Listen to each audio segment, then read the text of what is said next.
Hi అండి. Beetroot chapati చాలా టేస్టీగా, హెల్తీగా, చాలా సింపుల్గా, చాలా సాఫ్ట్గా ఎలా చేయాలో చూసేద్దామండి. ముందుగా బీట్రూట్ తీసుకుని పీల్ చేసుకుని వాష్ చేసుకుని చిన్న ముక్కలుగా కట్ చేసుకోవాలి. ఒక బీట్రూట్ తీసుకున్నాను, అలా కట్ చేసుకుని మిక్సీ జార్లో వేసుకొని మెత్తగా ఫ్రై చేసుకోండి.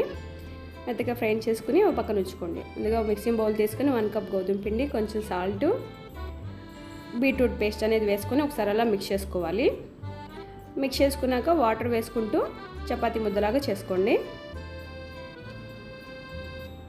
అలా చపాతీ ముద్దలాగా చేసుకొని ఒక 10 మినిట్స్ అనేది పక్కన ఉంచుకోండి.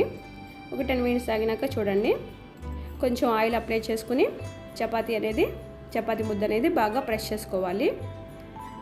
ఇలా ప్రెస్ చేయడం వల్ల ఒక 10 మినిట్స్ అనేది ప్రెస్ చేయడం వల్ల చపాతీ అనేది చాలా సాఫ్ట్ వస్తుంది. అలా ప్రెస్ చేసుకున్నాక చపాతీ చిన్న చిన్న బాల్స్ అనేది చేసేసుకోవాలి. చిన్న చిన్న బాల్స్ చేసేసుకొని చపాతీ చేసేసుకోవడమే. పొడిపిండి వేసుకుని బీట్రూట్ తిన్న వాళ్ళకి ఒకసారి ఇలా ట్రై చేసి పెట్టండి. బీట్రూట్ తిన్నట్టే అసలు తెలియదండి. పిల్లలైనా పెద్దలైనా చాలా ఇష్టంగా తినేస్తారు. పిల్లలైతే కలర్ఫుల్గా ఉండటం వల్ల చాలా ఇష్టంగా తింటారండి. బ్రేక్ఫాస్ట్గా గాను స్నాక్స్గా గాను ఇలా పెట్టండి.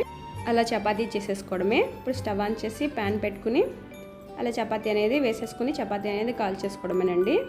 గీ కానీ బటర్ కానీ వేసుకుని కాల్చుకుంటే చాలా టేస్ట్ వస్తుంది.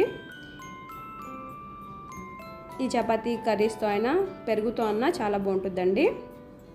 గరిటెతో ఇలా ప్రెస్ చేయడం వల్ల చపాతీ అనేది ఉబ్బుతూ చాలా సాఫ్ట్ వస్తుంది. అంతేనండి, బీట్రూట్ చపాతీ రెడీ అయిపోయింది. సర్వ్ చేసుకోవడమే.